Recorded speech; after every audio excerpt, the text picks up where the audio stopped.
Bíblia, eu vou ler o texto. 1 Samuel 23, do verso 1 em diante, diz assim a palavra do Senhor. E foi anunciado a Davi, dizendo: eis que os filisteus pelejam contra Keila, e saqueiam as eiras, ou as plantações. E consultou Davi ao Senhor, dizendo: irei eu e ferirei a estes filisteus? E disse o Senhor a Davi: vai, e ferirás aos filisteus, e livrarás a Keila. Porém os homens de Davi lhe disseram: eis que tememos aqui em Judá, quanto mais indo a Keila contra os esquadrões dos filisteus. Então Davi tornou a consultar ao Senhor, e o Senhor lhe respondeu e disse: levanta-te, desce a Keila, porque te dou os filisteus na tua mão. Então Davi partiu com os seus homens a Keila, e pelejou contra os filisteus, e levou os gados, e fez grande estrago entre eles. E Davi livrou os moradores de Keila. E sucedeu que quando Abiatar, filho de Aimeleque, fugiu para Davi a Keila, desceu com o efode na mão.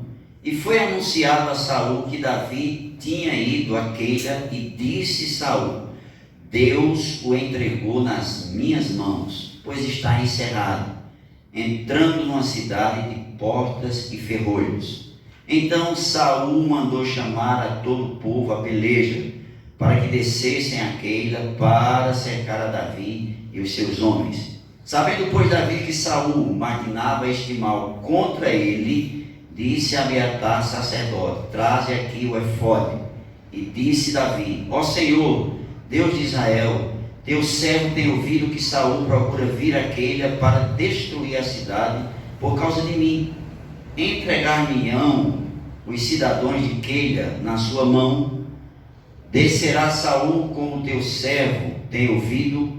Ah, Senhor Deus de Israel, faz-o saber ao teu servo. E disse o Senhor: descerá.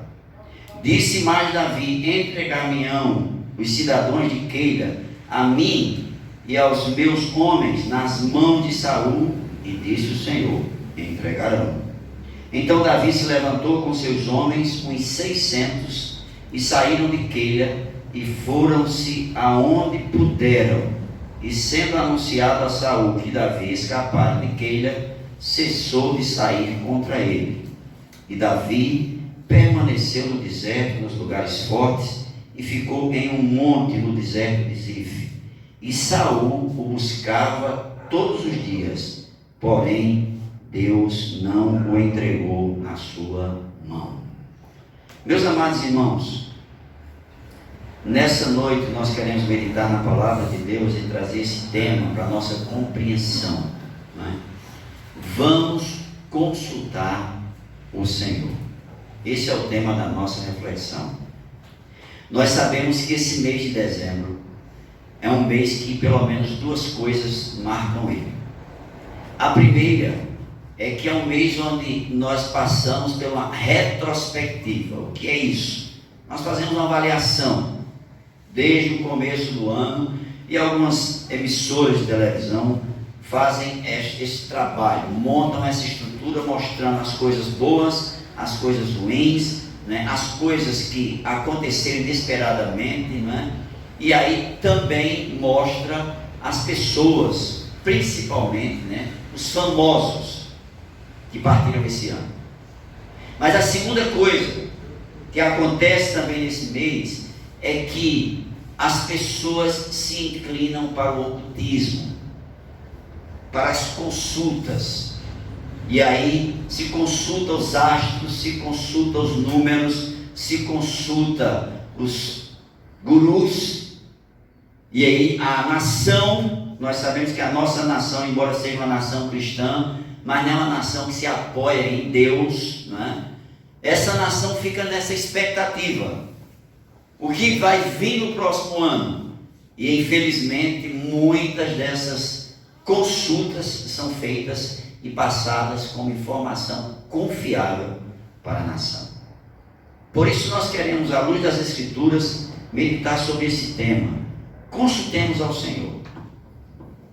Eu sempre gosto, irmãos, de quando leio a palavra de Deus, ler a história do povo de Deus. Porque no Antigo Testamento, o povo de Deus representava a igreja de Cristo. Hoje, a igreja de Cristo é o povo de Deus.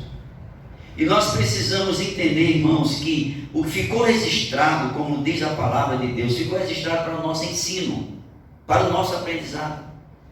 E eu tenho certeza que muitos de nós aqui estamos fazendo perguntas. Estamos apreensivos com a entrada do próximo ano.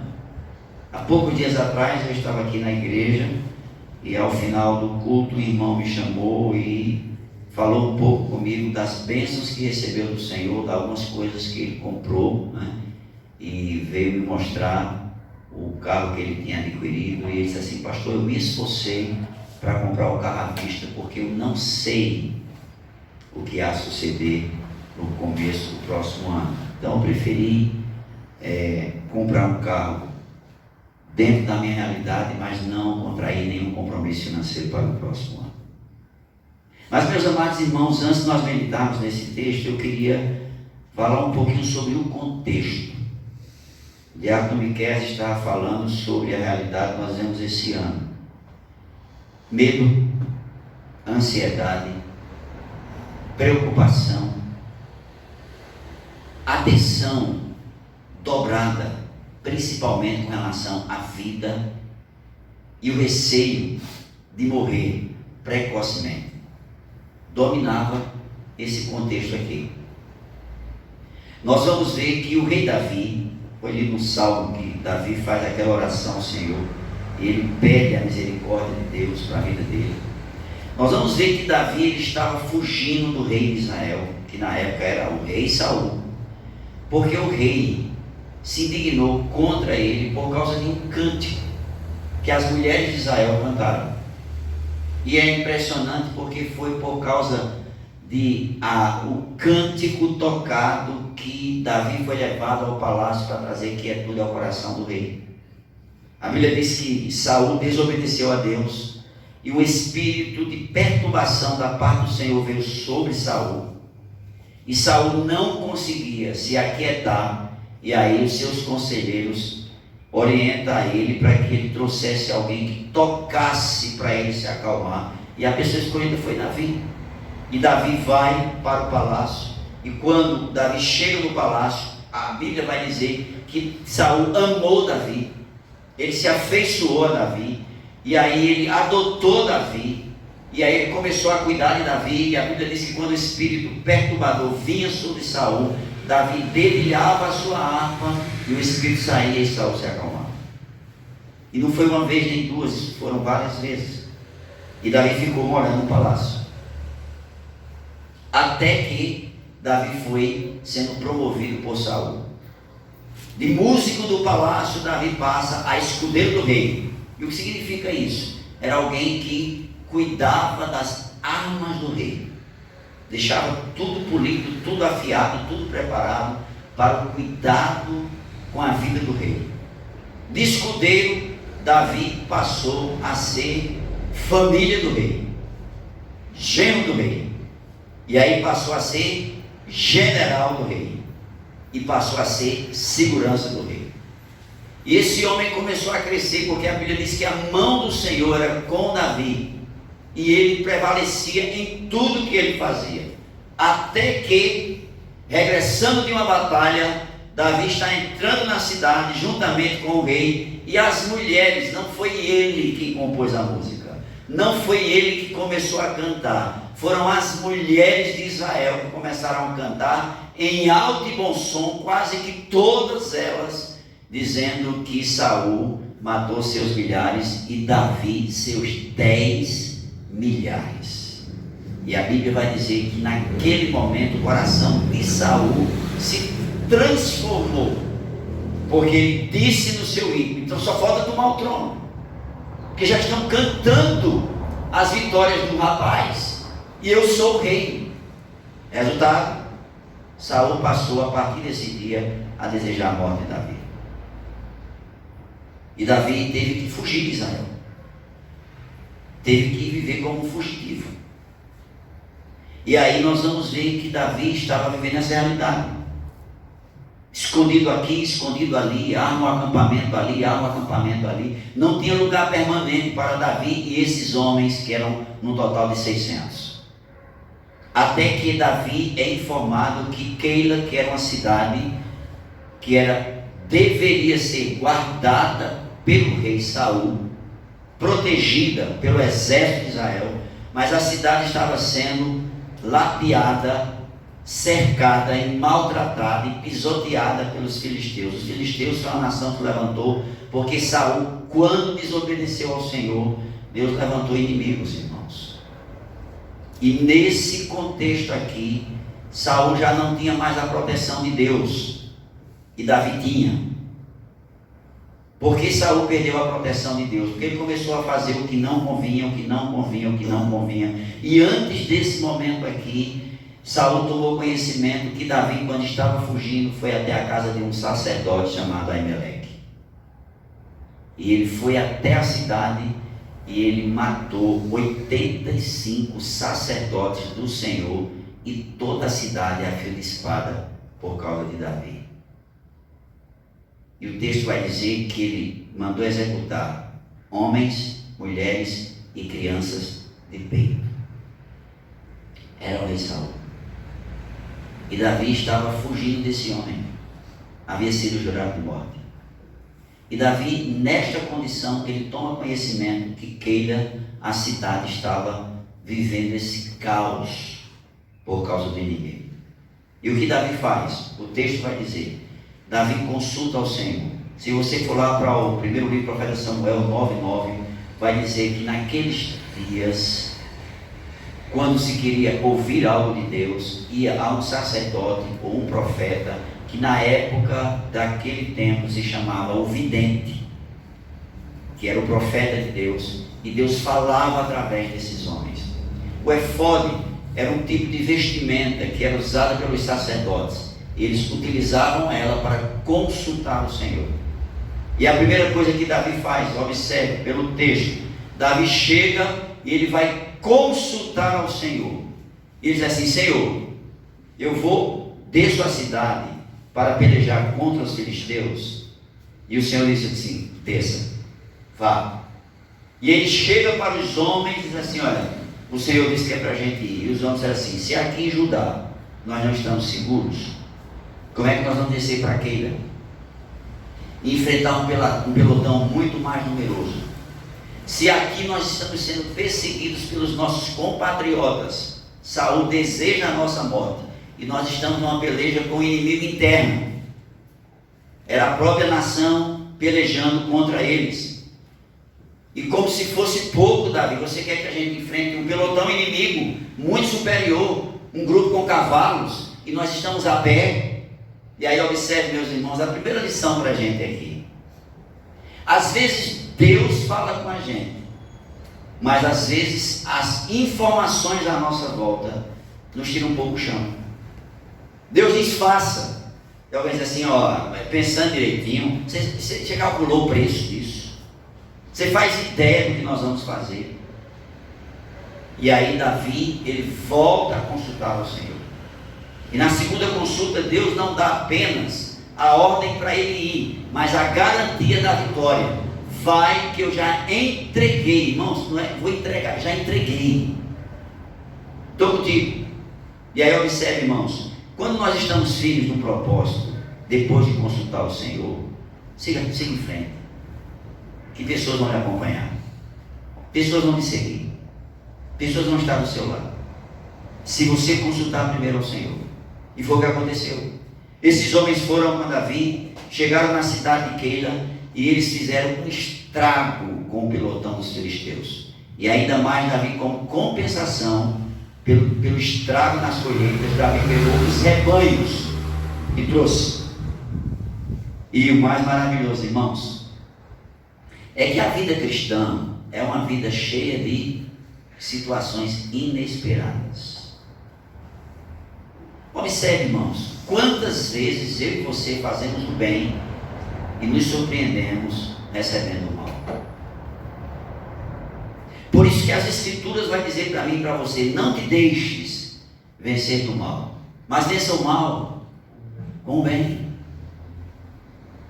Ontem eu fui lá na oficina, fizemos um piso lá e o pedreiro disse que eu tinha que molhar de manhã e à tarde. E eu fui ontem no final da tarde, estava um pouco esquisito, uma BR ali, e eu deixei uma parte aberta, estava abaixado fazendo o serviço, quando de repente entrou um cidadão. E aquele cidadão não vinha com boas intenções. E ele me abordou e disse: eu posso entrar? Eu já estava dentro. Eu digo: pois não, se eu posso chegar, eu digo: chego. E uma coisa maravilhosa, irmãos, é que a Bíblia nos ensina como proceder em toda e qualquer situação. Escute isso. A Bíblia nos ensina. E quando ele se aproximou, ele passou aquela olhada assim na oficina, olhando as coisas assim. E tem algumas coisas lá, tem ferramentas. E em seguida disse assim: ó, tá vendo minhas mãos?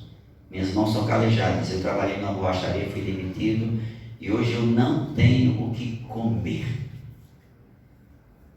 Eu disse: meu amigo, sua aflição acabou hoje. E aí fui, e eu tinha algumas compras no carro, peguei as compras e dei para aquela pessoa.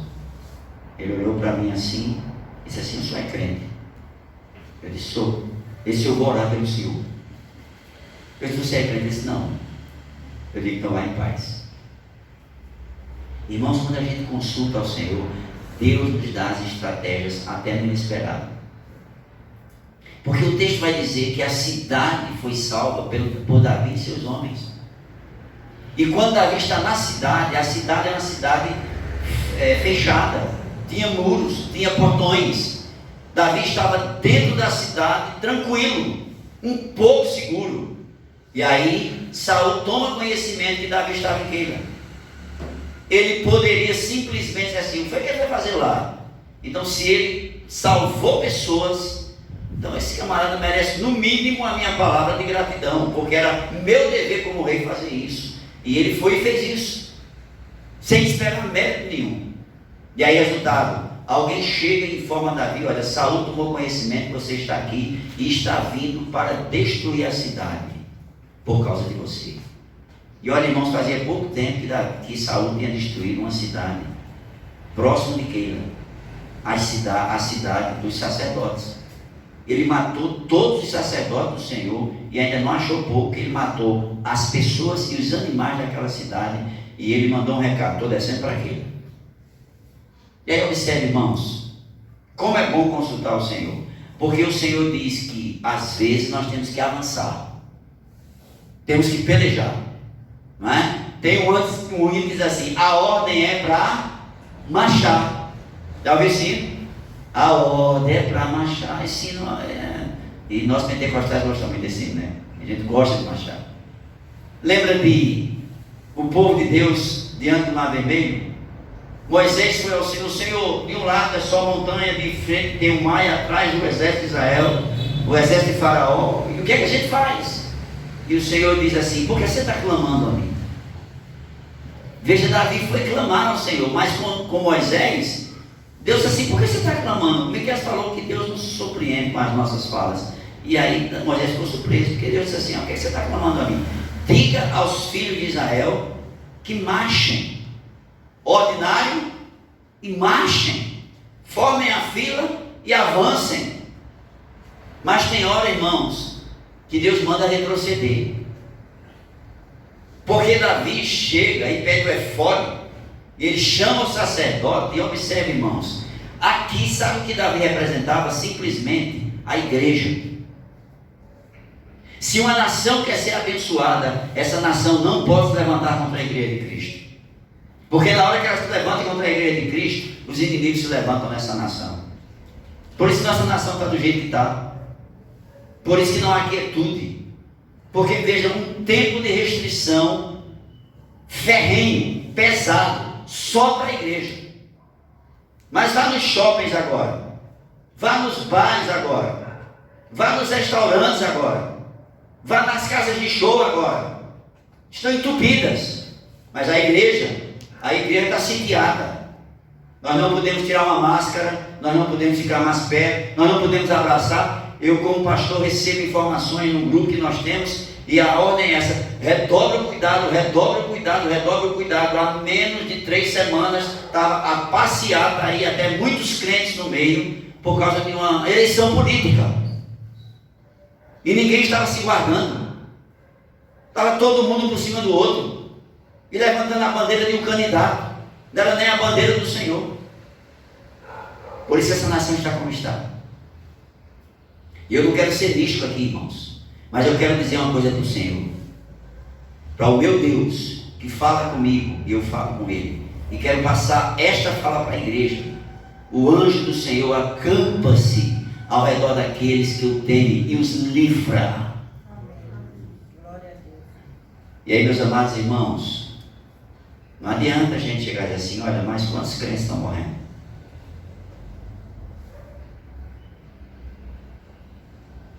A Bíblia diz para mim e para você que a nossa vida aqui é temporal. Temporal. Deixa eu te fazer uma pergunta, você está me ouvindo nesse momento. Temos como fugir da morte? Na hora que ela bater a minha porta, a sua porta, sabe o que é que vai acontecer? Nós vamos descer à sepultura. Eu estava trabalhando essa semana lá, e ajudando de pedreiro lá, né? Porque o rapaz que estava ajudando o pedreiro, a mãe contraiu esta enfermidade, e aí ele não pôde vir, porque se ele viesse o pedreiro não vinha. Quando eu estava lá trabalhando, e olha que trabalho pesado, recebi a informação do falecimento do irmão Bartolomeu. Não foi possível ir para o velório dele. Mas sabe, irmãos, eu tive uma visão maravilhosa e me alegrei no Senhor. Sabe por quê? Porque a última vez que eu avistei o irmão Bartolomeu, eu avistei um homem cansado e amputado. Mas o Senhor me fez ver um homem perfeito no corpo glorificado. Amém. Cessou toda dor, todo sofrimento, toda mágoa, toda inquietação, toda preocupação.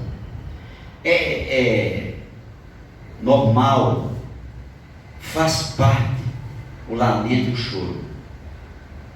Mas se nós pudéssemos, num instante como esse, por isso que eu gosto da palavra de Deus, porque essa palavra diz para mim e para você lá em Eclesiastes: é melhor estar na casa onde tem um luto, porque os vivos considerem o que é a vida aqui.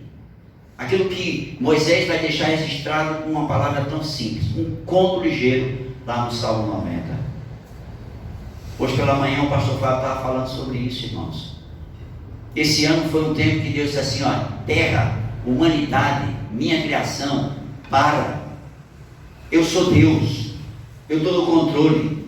E tudo que vocês fazem porque eu estou permitindo. Tem muita coisa que eu não quero, mas eu estou permitindo. E todos nós tivemos que parar, irmãos. E alguns ainda estão parados até hoje. Mas deixa eu dizer uma coisa para você: desce o sol e sobe o sol, e todo dia Deus manda provisão. Amém. Porque Ele é o cuidador da sua criação.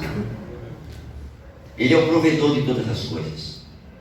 E aí Davi chega e diz assim: Senhor, Saul está descendo, e ele vai chegar aqui. Aí o Senhor diz: vai, ele vai chegar. Ô Senhor, me diga uma coisa: os moradores de Keila, meus irmãos, você faz ideia o quanto mexe com o nosso emocional a gente fazer o bem e receber o mal em troca? A gente ajudar e depois a gente ser censurado porque ajudou. A gente aconselhar por bem e depois a gente ser criticado porque nós fizemos a coisa que a pessoa não esperava que nós fizéssemos. E aí Davi pergunta: Senhor, os moradores da cidade, eles vão me entregar os meus homens a Saul. E o Senhor diz assim: vai. E aí observe, irmão, sabe o que foi que Davi fez? Davi, pronto, depois de ouvir a palavra do Senhor, ele se levantou rapidamente com seus homens e ele andou até onde podia ir para se afastar do perigo. Irmãos, A Bíblia vai dizer para nós, nesse texto, que quando Saul tomou conhecimento de que Davi estava em Keila, naquela cidade lá, ele disse assim: Deus me entregou Davi. Mas observe o que é dito no versículo 14. E Davi permaneceu no deserto, nos lugares fortes, e ficou em um monte no deserto de Zif. E Saul o buscava todos os dias, porém Deus não o entregou na sua mão. Sabe o que representava o rei Saul? A morte para Davi e seus homens. Vez por outra eu digo isso, irmãos, não para ser prepotente ou arrogante, mas porque essa palavra me diz isso.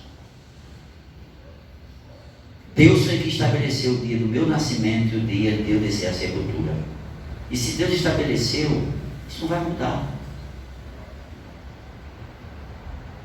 E eu conheço outra narrativa da palavra de Deus. E eu quero citar um pouquinho para você, não ler o texto, para nós ganharmos um pouco de tempo. De outro rei também, que reinou depois do rei Davi. De um rei que reinou o mesmo tempo que o rei Davi, 40 anos. Quem era esse rei? Acabe. Diferente de Davi, um homem que provocava a ira de Deus, um homem que provocava ao Senhor constantemente. E ele não consultava Deus. Pelo contrário, ele comprava profetas que falavam em nome do Senhor aquilo que o Senhor não falou. E nos dias de Acabe tinha um rei em Judá, chamado Josafá, um homem temente a Deus. E Josafá, depois de 3 anos de quietude, paz em Israel, com relação ao exército da Síria, Josafá vai até o rei Acabe fazer uma visita. Eles tinham um vínculo de parentesco, não me recordo agora qual era o vínculo, mas eles tinham um vínculo de parentesco, né? Parentes eram casados, parentes dos dois. E ele vai festejar com Acabe. Está lá todo mundo comendo. Irmãos, quinta-feira vamos estar festejando aqui na igreja, aí, ou alguns nas casas. Sexta-feira também, né? São as confraternizações, faz parte do dezembro, né? Louvado seja Deus por isso. O povo de Deus engordou um bocado e vai engordar muito mais ainda. E está todo mundo celebrando, e daqui a pouco Acabe se levanta e diz assim: Josafá, você sabia que aquele pedaço de terra que está na mão dos assírios pertence a gente? E a gente vai deixar barato? Eu estou usando um termo bem prático para a gente, linguagem de hoje. E aí Josafá disse: eu não parei para pensar nisso. Ele disse assim: eu quero fazer uma pergunta. Você vai comigo à peleja? Observe, irmãos. Davi antes chegou e disse assim: Senhor, eu vou à peleja. Mas Acabe disse: Josafá, você vai comigo? Josafá de pronto disse assim: olha, eu serei contigo, meu coração é contigo, meu povo é contigo, meus cavaleiros é contigo. Mas em seguida, sabe o que Josafá faz? Ele diz assim: vamos consultar o Senhor. Onde é que está o problema aí, irmãos? Primeiro eu decido, depois eu consulto. Com Deus não funciona. Primeiro eu consulto, depois eu decido.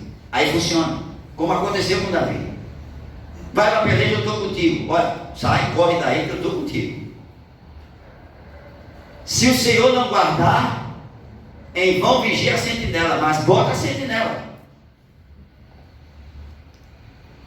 E aí Josafá disse assim: olha, vamos consultar a palavra do Senhor. E aí resultado, Acabe chama quase 400 profetas, tudo comprado, tudo já acertado por ele, igual o governador de São Paulo, né? Todo mundo falando a mesma coisa, vacina para todo mundo, né? Já viu como um grupo comprado, todo mundo diz a mesma coisa, ninguém diz diferente, que é para a coisa ficar bem entrosada. E aí resultado, os 400, quase 400, era assim: ó, o Senhor disse que a vitória está na tua mão, desce que a peleja é nossa. Irmãos, eu fico pensando quando eu leio esse texto, você faz ideia, você está numa sociedade com um camarada que não vale nada, e Deus ainda olha para você com misericórdia, mas você já fez aliança, e você conhecia a pessoa, sabe aquele negócio: eu confio, mas deixo o pé atrás. E aí Josafá disse assim: ô meu senhor, não tem mais nenhum profeta de Deus, não. Acabaram. Ora, 400 irmãos tinham dito que a peleja estava certa. Precisava de mais confirmação. E aí Acabe diz assim: tem, mas eu odeio. A expressão é essa, está lá. Primeiro livro dos Reis, você vai dar uma olhadinha lá, só para você ter a curiosidade de procurar os capítulos.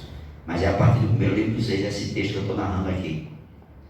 E Acabe diz assim: eu odeio porque ele nunca fala o que é bom ao meu respeito. E Josafá diz assim: meu rei, não diga isso. Mande chamar o rapaz. Sabe o que Acabe faz? Manda chamar. Ele diz: olha, vai e chama Micaías. E diz a ele que já quase 400 homens disseram que a vitória está certa. Ele não diga diferente. Ele diga a mesma coisa. E os conselheiros do rei vai até Micaías e diz assim: olha, o rei mandou dizer assim, assim, assim, assim. Sabe o que ele disse? Ele disse: o que o Senhor mandar dizer, eu vou falar. Profeta de Deus é assim, irmãos. Profeta de Deus não diz o que o povo quer ouvir, diz o que Deus está mandando dizer, porque ele sabe que é questão de vida ou morte para ele e para o povo. O verdadeiro profeta de Deus faz isso. A mulher de Deus, o homem de Deus, não massageia o ego das pessoas, confronta pela palavra. Por isso temos que consultar o Senhor. Todos nós esse ano, irmãos, tivemos a condição de sermos conselheiros e de sermos aconselhados. Pergunta que eu faço: seus conselhos procederam de qual fonte? Do seu coração, do meu coração ou da palavra de Deus? E aí esse profeta chega diante daquela celebração, está lá a festa. E o texto diz que um dos profetas que estavam lá fez uns chifres, botou na cabeça e começou a pular, saltitar, dando golpes ao vento. Não é? É místico, não é, irmãos? Quantas igrejas estão fazendo isso, né? Pilotando, pulando, saltitando. E é poder de Deus, é fogo de Deus. Irmãos, precisamos ter muito cuidado. E está lá o cara saltitando. Está lá os dois reis, cada um no trono, e a cidade em peso, esperando a última palavra de vitória que viria da boca desse rapaz.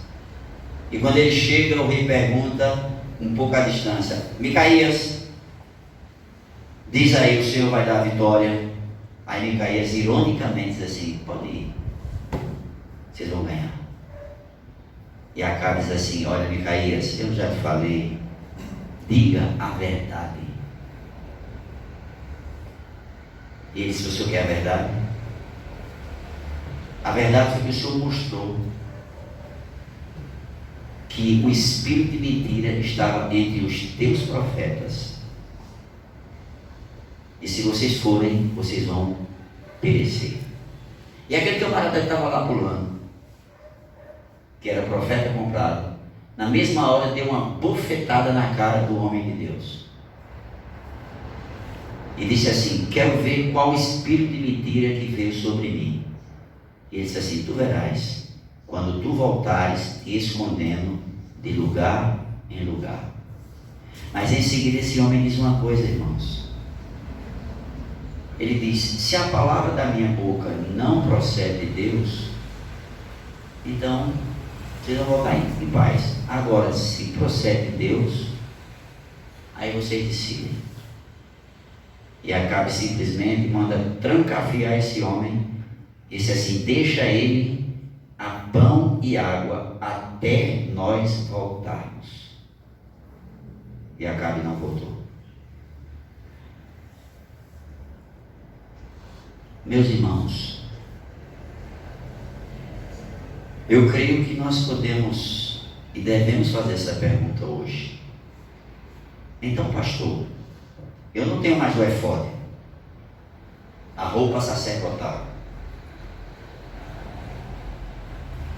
Como é que eu consulto ao Senhor? E nós temos pelo menos 3 fontes confiáveis para consultar o Senhor. A primeira, irmãos, é a palavra. Se eu tenho que tomar decisões, eu tenho a palavra. O que a palavra me orienta? O que a palavra me aconselha? Nesse tempo de tanta confusão, irmãos, como a palavra me conforta? Nós temos a palavra. O problema é como falou o dirigente deste culto, nesta noite aqui. Muitos de nós fizemos como o povo de Deus fez nos dias de Josias. A palavra foi esquecida. Nós estávamos aqui, irmãos, quinta-feira passada, num culto abençoado, e eu fiz essa pergunta: com que regularidade nós pegamos a Bíblia para meditar nas Escrituras? Talvez algum de nós está pegando a Bíblia hoje, porque eu estou passando um texto e você está abrindo a Bíblia. Talvez algum de nós, quando terminar esse culto, a gente fecha a nossa Bíblia, deixa lá no carro, ou leva lá para casa, e a gente só abre ela de novo no próximo curso que nós tivermos, se acontecer na terça, na quinta, ou se não, no próximo ano, se nós estivermos aqui.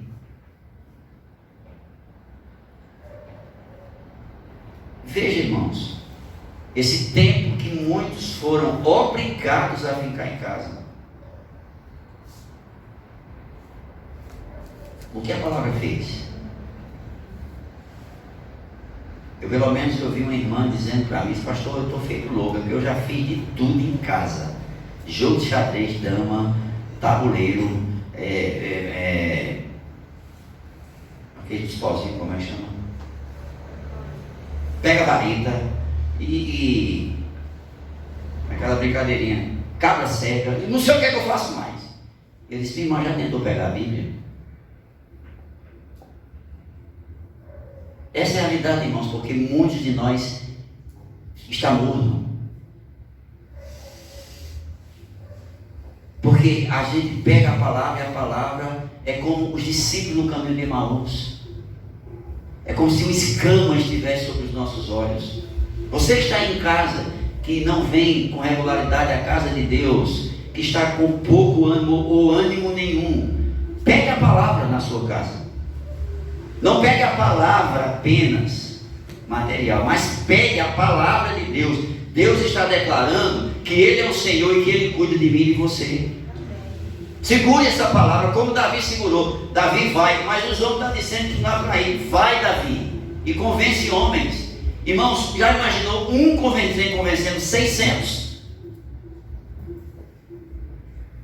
Quantos conselhos, irmãos, nós recebemos das autoridades e nós fizemos à risca? Mas quantos conselhos da palavra nós estamos negligenciando? É a pergunta que às vezes eu me faço. Não sai de casa, a gente fica em casa. Bota a máscara. Não pegue na pessoa, não pegue. Mantenha distanciamento. Essa manipulação está nos levando a sermos intolerantes uns aos outros.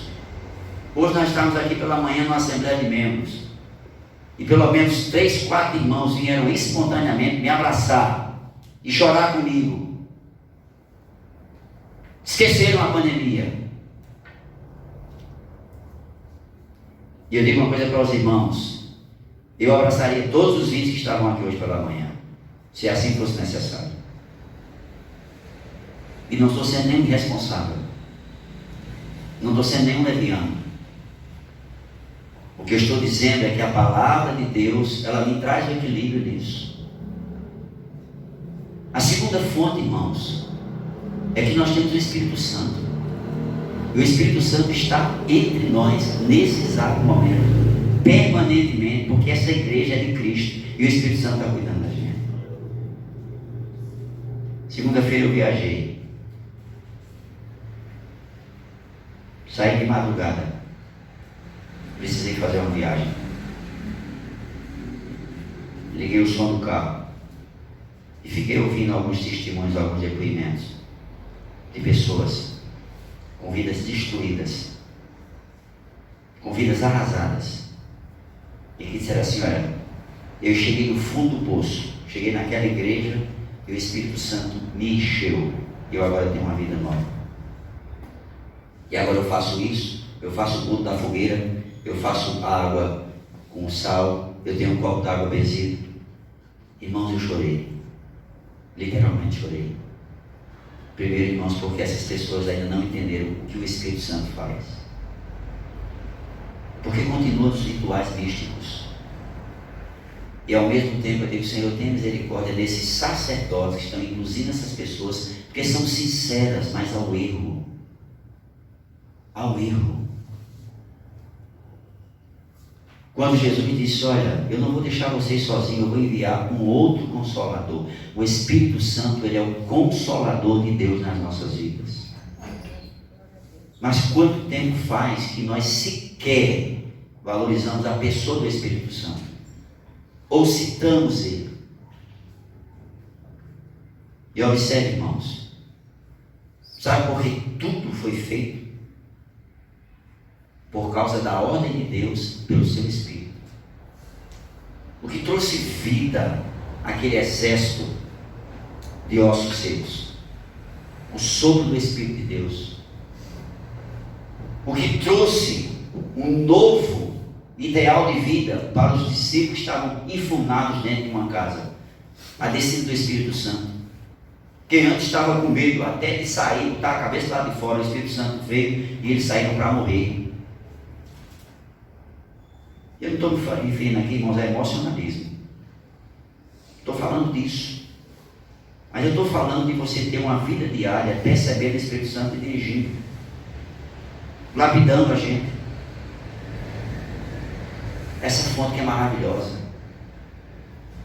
E nós temos a voz do próprio Deus. Porque Deus fala pela sua palavra, mas Deus fala ainda por meio da sua voz. Amém. Como Deus tem feito nessa casa. A questão é essa, irmãos. Nós sabemos a quem consultar. Será que nós estamos dispostos a ir aos pés do Senhor e fazer essa consulta? Porque, meus amados irmãos, esse homem chamado Davi, no Antigo Testamento, nós vamos ver que não teve um homem de uma vida mais atribulada que ele. Não teve. Esse homem, num dia, ele estava no céu. No outro dia, ele ia para o inferno. Num dia, ele estava em paz. No outro dia, ele estava fugindo. Num período, ele estava riquíssimo, mas ao mesmo tempo, ele ficou pobre. Veja os salmos que esse homem compôs. Quase todos eles foram compostos diante de quadros cruéis e de pouca esperança. O que me admira, irmãos, na pessoa desse homem, são duas coisas. Primeiro, que esse homem depositou a sua confiança em Deus acima de qualquer coisa, até acima dele mesmo.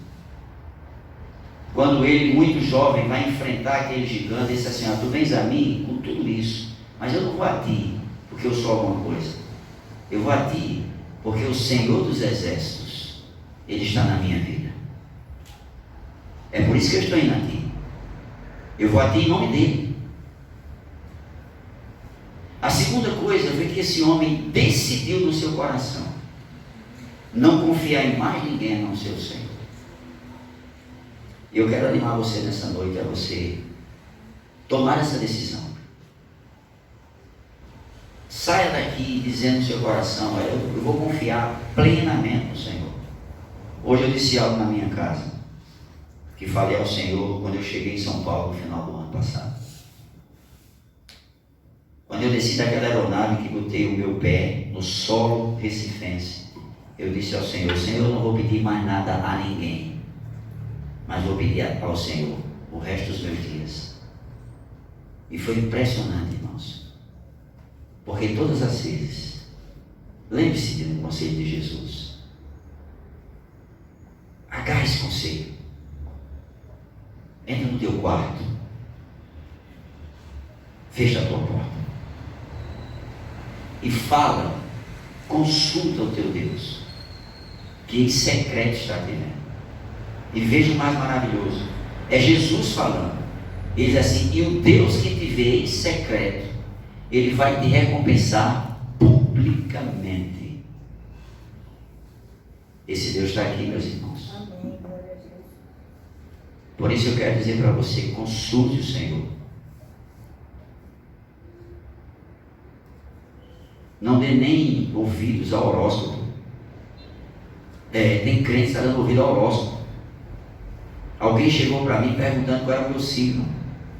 E era uma pessoa que professa ser cristão. Pastor, qual é o seu signo? E a pessoa disse o signo que ela acredita ser. Meus amados irmãos, quando nós chegarmos em casa, se nós ligarmos as nossas televisões, nós vamos ver. Fulano tal, Beltrano tal, consultou e viu e jogou. E a realidade é essa. Deixa eu dizer uma coisa para você.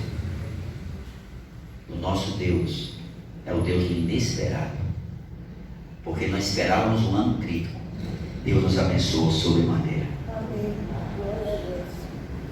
Nós esperávamos um ano de caos. O Senhor disse assim: eu ajo no meio do caos. Estou agindo no meio do caos. Nós esperávamos um ano de incerteza. O Senhor disse assim: eu estou com vocês todos os dias. Eu tenho descansado nisso. Tenho confiado nisso. Tenho lutas, irmãos. Tenho dificuldades. Assim como esse homem. E o mais maravilhoso da vida cristã é isso. Por isso que a palavra de Deus diz para mim e para você: seja firme e seja constante e sempre abundante. Aonde, irmãos? Nessa vida. A obra de Deus é a minha vida, é a sua vida. Seja firme, seja constante, sempre abundante, sabendo que no Senhor aquilo que nós fazemos tem recompensa, porque Deus é fiel. Vamos ficar em pé e vamos orar ao Senhor, e depois vamos estar cantando louvor a Deus e adorando ao Senhor com os nossos dízimos e as nossas ofertas, e concluindo esse trabalho, pedindo a graça de Deus para as nossas vidas e a direção do Espírito Santo pela sua palavra, ouvindo sempre a voz de Deus. Pai querido, nós te louvamos, nós te bendizemos, Senhor, porque nós temos essa esperança. Nós podemos consultar o Senhor, e se o Senhor nos mandar seguir, nós devemos seguir. Se o Senhor nos mandar parar, nós devemos parar. Se o Senhor nos mandar retroceder, nós devemos retroceder. Mas devemos, acima de tudo, fazer aquilo que o Senhor nos direcionar a fazer. Por isso, Pai, nós queremos nessa noite fazer como a Tua palavra nos ensina. Busque o Senhor enquanto se pode achar. Invoque-o enquanto Ele está perto. Porque esse Deus é um Deus que promete pela sua palavra que Ele vai se deixar achar e nos abençoar. Por isso, Senhor, nós queremos honrar, glorificar e exaltar unicamente ao Senhor. Porque o Senhor é o único Deus, o Todo-Poderoso, aquele que conhece o ontem, o hoje e o eternamente. Pai amado, que o Teu Espírito Santo traga aos corações quietude. Essa quietude que a Tua palavra nos ensina, a paz que excede a razão. Não é a ausência dos problemas, mas é a certeza que o Senhor está conosco, ainda que o mar se agite e que o vento sopre contrário. Te agradecemos, Senhor, por esse tempo na Tua casa, tempo de refletirmos sobre a Tua palavra, e que nós possamos compreender que nós temos esta preciosidade, a Tua palavra, para consultarmos e com certeza ouvir a Tua voz. É no nome de Jesus que nós te oramos e nós te agradecemos.